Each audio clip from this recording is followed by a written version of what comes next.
நம்ம என்ன டிஷ் பண்ண போகிறோன்னா மணமணக்கும் மட்டன் குழம்பு தான் நம்ம இன்றைக்கி செய்ய போகிறோம். அதை எப்படி செய்யறதுன்னு பார்த்துக்கலாம் வாங்க.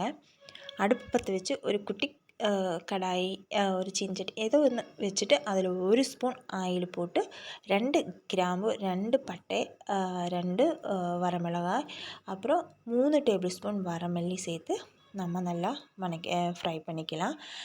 ஃபஸ்ட்டு ஹை ஃப்ளேமில் அடுப்பு பற்ற வச்சு அப்புறம் லோ ஃப்ளேமில் பண்ணிக்கோங்க. மல்லியெல்லாம் கொஞ்சம் பொடுபொடுன்னு பொரிஞ்சு வர வரைக்கும் ஃப்ரை பண்ணிக்கோங்க. அதுக்கப்புறம் அரை ஸ்பூன் சீரகத்தை சேர்த்து நம்ம அதையும் மிக்ஸ் பண்ணிக்கலாம். அது கொஞ்சம் பொரிஞ்சு வரவும் 2 டேபிள் ஸ்பூன் பச்சரிசி சேர்த்திருக்கேன். அதுக்கப்புறம் ஒரு கொத்து, ஒரு கைப்பிடி அளவுக்குன்னே சொல்லலாம், ஒரு கொத்து கறிவேப்பிலை சேர்த்து நல்லா நம்ம ஃப்ரை பண்ணிக்கலாம். இந்த ஃப்ரை பண்ணும்போது நீங்கள் அடுப்பு சிம்மில் போட்டுக்கோங்க.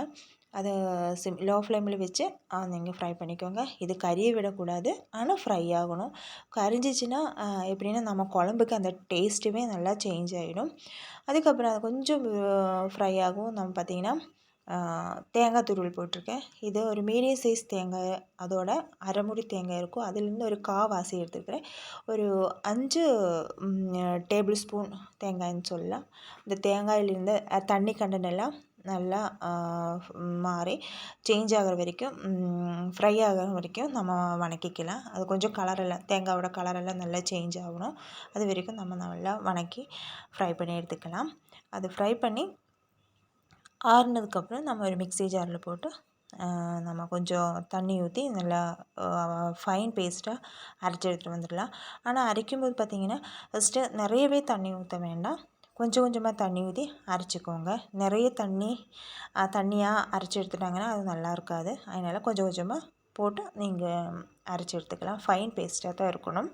அது அங்கே இருக்கட்டும், ஓரமாக இருக்கட்டும்.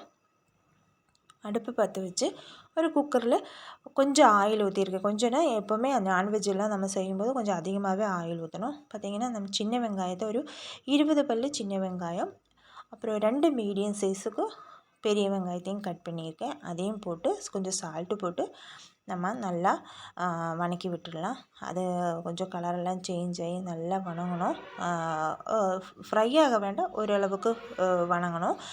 அதுக்கப்புறம் பார்த்திங்கன்னா 2 மீடியம் சைஸுக்கு தக்காளி எடுத்துருக்கேன். அதே அதுக்குள்ளே போட்டு இந்த டைமில் உங்களுக்கு சால்ட்டு வேணாலும் நீங்கள் போட்டுக்கலாம். சால்ட்டு போட்டு நம்ம நல்லா வணக்கி விட்டுடலாம்.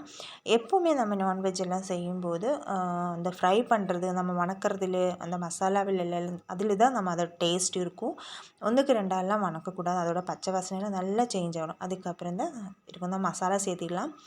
அரை ஸ்பூன் மஞ்சத்தூள், 1.5 டேபிள் ஸ்பூன் வரமிளகாத்தூள், அப்புறம் 1 ஸ்பூன் கரம் மசாலா, 1 ஸ்பூன் மிளகுத்தூள் போட்டு நல்லா வணக்கிக்கலாம். மல்லித்தூள் நம்ம இதில் சேர்த்த வேண்டாம். ஏற்கனவே நம்ம மல்லியை அரைச்சிருக்கிறேன், அதனால் சேர்த்த வேண்டாம். அதையும் போட்டு நல்லா மிக்ஸ் பண்ணி அதோட கலரெல்லாம் நல்லா சேஞ்ச் ஆகி பச்சை வாசனை எல்லாம் மாறணும். அதுலேருந்து பார்த்திங்கன்னா அந்த நம்ம ஆயில் இருக்கும் இல்லையா, அந்த ஆயிலெல்லாம் நல்லா தெளிஞ்சு வர வரைக்கும் நம்ம வணக்கி எடுத்துக்கணும். அதுதான் நான் இப்போ தான் கரெக்டாக ரெடி ஆயிடுச்சு. இந்த டைமில் நம்ம மட்டன், ஒரு 1/2 கிலோ மட்டன் நல்லா க்ளீன் பண்ணி கழுவி எடுத்துருக்கிறேன். அந்த மட்டனை அதுக்குள்ளே சேர்த்து நல்லா மிக்ஸ் பண்ணிக்கோங்க. அந்த மசாலா அதில் நல்லா சேர்ந்து ஃபுல்லாக சேரணும். அது வரைக்கும் நல்லா மிக்ஸ் பண்ணணும். அந்த மிக்ஸ் பண்ணது தான் நம்ம அந்த டேஸ்ட்டே இருக்கணும். மட்டன் ஒரு கொஞ்சமாவது அந்த தண்ணியெல்லாம், மட்டன்லேருந்து கொஞ்சம் தண்ணி அதெல்லாம் நல்லா வரும், கீழே நல்லாவே தெரியும் நமக்கு. அது வரைக்கும் நல்லா மிக்ஸ் பண்ணிக்கோங்க. அதுக்கப்புறம் நம்ம அரைச்சி வச்சுருக்க அந்த மல்லித்தூள் இதெல்லாம் விழுது இருக்கும் இல்லையா, அது அந்த இதையும் போட்டு அந்த மசாலாவிலே சேர்ந்து நல்லா மிக்ஸ் பண்ணிக்கோங்க. இதுவும் எல்லா மட்டன்லையுமே அந்த விழுது நல்லா பிடிச்சிக்கணும். அதுக்கு தான் நல்லா மிக்ஸ் பண்ணணும். இந்த டைமில் சிம்மு எப்போவுமே லோ ஃப்ளேமில் இருக்கட்டும். அதுக்கப்புறம் உங்களுக்கு எவ்வளோ தண்ணி தேவையோ நம்ம அந்த மிக்ஸி ஜார் அலாசி அந்த தண்ணி இதில் ஊற்றி நமக்கு தண்ணி எவ்வளோ தேவையோ அது மாதிரி நம்ம பார்த்துட்டு ஊற்றிக்கலாம். எப்பவுமே நம்ம நான்வெஜ் இது பண்ணும்போது குக்கரில் போடும்போது இந்த நான்வெஜ்ஜெல்லாம் அதுக்கு மேலே முந்தி தண்ணி நிற்கக்கூடாது. மேலால் இருக்கிற மாதிரி தான் தண்ணி இருக்கணும். அதையும் போட்டு சால்ட் எவ்வளோ டேஸ்ட்டுக்கு, உங்கள் டேஸ்ட்டுக்கு எவ்வளோன்னு போட்டு நல்லா மிக்ஸ் பண்ணி நம்ம க்ளோஸ் பண்ணிக்கலாம். குக்கர் க்ளோஸ் பண்ணிக்கலாம். லோ ஃப்ளேமில் போட்டு ஒரு 2 விசில் தான், ஹை ஃப்ளேமில் போட வேண்டாம். லோ ஃப்ளேமில் போட்டு 2 விசில் தான். அதுக்கப்புறம் நம்ம விசிலெல்லாம் போனதுக்கப்புறம் நம்ம எடுத்தாங்கன்னா அப்பாடா! மணமணக்கும் மட்டன் ரெடி ஆயிருச்சு பாருங்கள். உங்களுக்கே தெரியும் எண்ணெயெல்லாம் அந்த மேலால் வந்து எவ்வளோ சூப்பராக ரெடியாக இருக்குன்னு. இப்போவே எடுத்து நம்ம அப்படியே சாப்பிடக்கூடாது. நம்ம அடுப்பு பற்ற வச்சு இனி அந்த குக்கர் அதுக்கு மேலே வச்சுட்டு கொஞ்சம் கொதிக்க விட்டுடலாம். அதுக்குள்ளே நம்ம இதுக்கு தாளிப்பு போட்டுடலாம். கொஞ்சம் ஆயில் ஊற்றி கடுகு போட்டு கருவேப்பிலை வரமிளகு போட்டு தாளிப்பு ஊற்றிருச்சுன்னா நம்மளோட மணமணக்கும் மட்டன் ரெடி ஆயிடுச்சு.